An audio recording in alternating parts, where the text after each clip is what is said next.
Joining me now live here in the studio to explain is Jane Norris, co-host of the Federal Drive on Federal News Radio, AM 1050. And joining me here in studio right now for the Politico is Jane Norris, co-host of the Federal Drive on Federal News Radio, AM 1050. Joining me, Jane Norris. Welcome, everybody. Jane Norris, I mean, what's he talking about, Obama? What's the change going to be? I think the change is going to be, you know, someone who is not a Washington insider. Hillary Clinton, whether you agree with this or not, is someone who is the quintessential insider. She runs on her record from the White House. You know, sometimes she talks as though she were the president, that she has experience in the presidency and she'll be ready to go from day one. And I think what Barack Obama is trying to illustrate is that he's someone who doesn't have this insider, you know, attitude, and he's going to have fresh eyes when it comes to the presidency. So wouldn't more money for the CPSC be a good idea? You would think so.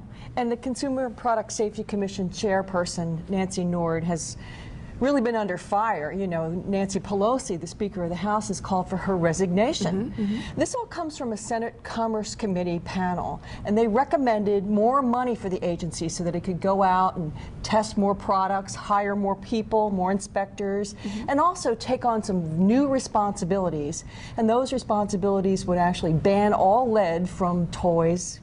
It would raise the fines from $1.8 million, which is where they are now, to $100 million for anyone that is found to, you know, be breaking the law.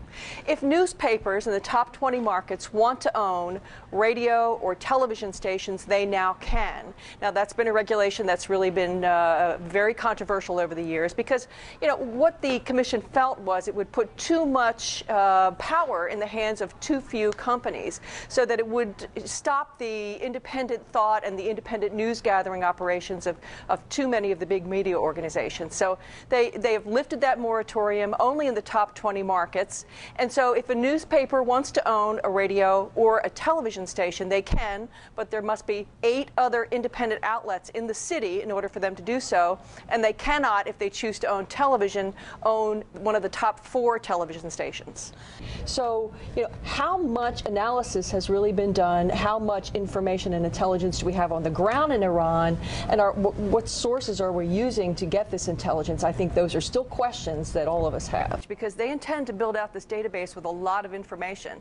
So I think there are security concerns, but there are also privacy concerns that the ACLU and other groups are really bringing up. And so we all are going to be in a database eventually. We probably already are, but in this case now irises, our faces, and even our tattoos could end up in a database with the FBI. All right, Jane Norris from Federal News Radio. Thank you so much. Appreciate it.